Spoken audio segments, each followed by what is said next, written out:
Pues vamos de el caso Julian Assange al caso Vallarta Casé, y pues creo que es importante también señalar que los políticos le juegan a la politiquería y los grandes periodistas de México a hacerse pendejos, porque seguramente ya te diste cuenta, por ejemplo, otro de los videitos pedorros de Ricardo Anaya, que creo que poco, muy poco o nada aportan a los debates importantes en nuestro país, mi querido Toño. Pues yo no sé quién sigue viendo a Ricardo Anaya. Me pregunto si son los mismos que dicen que están a favor de Ricardo Monreal, ¿no? Que son muy poquitos y que lo ven ahí todavía como presidenciable, y que son los monrealistas y etcétera. No sé, verdaderamente, yo no, mira, no he escuchado ya ni siquiera de los ultraconservadores, en esas, como lo platicábamos en la mañana con don David Vicente, en esas redes sociales en las que te comparten los piolines y más tarde una cadena en la que dicen que el presidente López Obrador va a invadir Marte y que es un enemigo intergaláctico y cosas así. Bueno, creo que ya ni esos le hacen caso a este sujeto, ¿no? Y yo lo que veo es que, bueno, pues es lo único que está, y quiero insistir con eso, ¿no?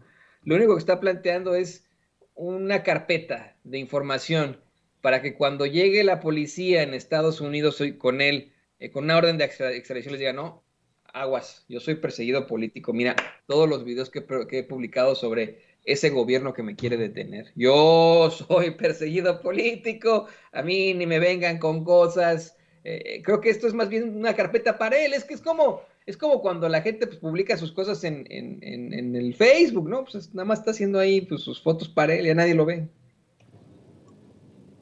Vamos a ver y escuchar parte de lo que precisamente publica Ricardo Anaya, como todos los lunes. Todos hemos escuchado que con criminales y con terroristas nunca se negocia. Ahora, ¿por qué? Pues porque si el gobierno cede una vez a sus amenazas o chantajes, ya le tomaron la medida. Y la siguiente vez, pues la amenaza y el chantaje va a ser peor. Así funciona. Y parece que esto lo entiende cualquiera, menos López Obrador. Fíjate, hay un punto de quiebre clarísimo en el que todo se puso mucho peor. O sea, acuérdate de esto. En un operativo se detiene a un narcotraficante. Entonces, en respuesta, para exigir que lo liberaran, los criminales bloquearon calles, queman camiones, disparan contra los soldados y fíjate, abiertamente se atrevieron a amenazar al gobierno con que iban a ir matando a los soldados. Que estos desgraciados... Déjenme entrar aquí.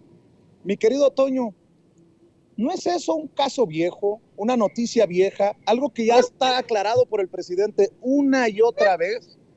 Pero el panista que quiere ser nuevamente candidato en el 2024 por la derecha, no habla, por ejemplo, por ejemplo, de lo que opina el gobernador panista de Tamaulipas o el gobernador panista de Guanajuato, solo por mencionar dos casos, en torno a la presencia de los militares, de las Fuerzas Armadas en labores de seguridad. ¿Por qué lo menciono? Porque son dos estados golpeados por la inseguridad. No le quieren entrar de frente a ese debate, mi querido Toño, y el presidente mismo lo pidió el viernes, creo, si recuerdo bien en la mañanera. Pues habría que preguntarle a esos gobernadores de los partidos de oposición qué piensan de las labores de seguridad si les quitamos las Fuerzas Armadas. Pero no, mi querido Toño, la hipocresía es la base del conservadurismo, dice una y otra vez el presidente. Y es que, fíjate, hoy en la conferencia de prensa mañana incluso el presidente hablaba de cómo es que mucha gente, a pesar de que la lógica, a pesar de que pues, lo evidente es que se necesita del apoyo de la Guardia Nacional y que esté administrada por la Sedena, por el mero odio que le tienen a él, porque no les cae bien, ya por eso, pues de pronto dicen, no, ese López haciendo esto contra nosotros, contra México, militarizando al país. Eh, el muy canalla de Ricardo Anaya intenta poner como contexto y se saca de la manga el incidente de hace años, conocido como el Culiacanazo. Hace muchos años que pasó, se explicó en su momento y quiere como ponerlo así como de contexto, pero no le salen ni a él ni a esos que actúan, lo decía hace rato Vicente, por dogma, en contra de una determinación que a todas luces es absolutamente necesaria. Por un lado, para nosotros como mexicanos, nos tuvimos que dar cuenta a la mala, desafortunadamente, de cómo es que sí, en efecto, se necesita atender las causas que originan la violencia y que eso va a ser generacional, pero también tiene que haber una respuesta del Estado ante la inseguridad y la violencia. Una respuesta que no tenga que incluir golpetazos estúpidos al avispero como lo hizo Calderón, así como lo ha exhibido una y otra vez López Obrador, sino algo más, institucional, como ocurrió aquí en los Estados Unidos después del dominio de muchos grupos del crimen organizado, de la mafia aquí en los Estados Unidos, institucionalizar ciertas fuerzas como lo es la Guardia Nacional. Eso era más que absoluto y necesario eso es más que absoluto y necesario para los mexicanos, y cualquiera que lo ve sin ningún tipo de dogma panista o situación ahí chistosona como la de Anaya, pues se da cuenta de eso.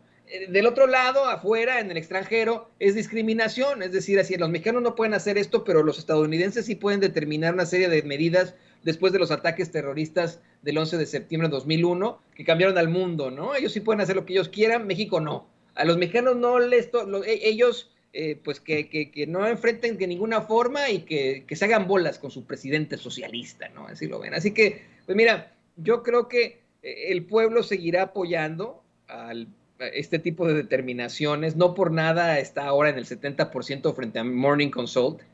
No por nada López Obrador sigue siendo el segundo líder a nivel mundial con mayor aprobación.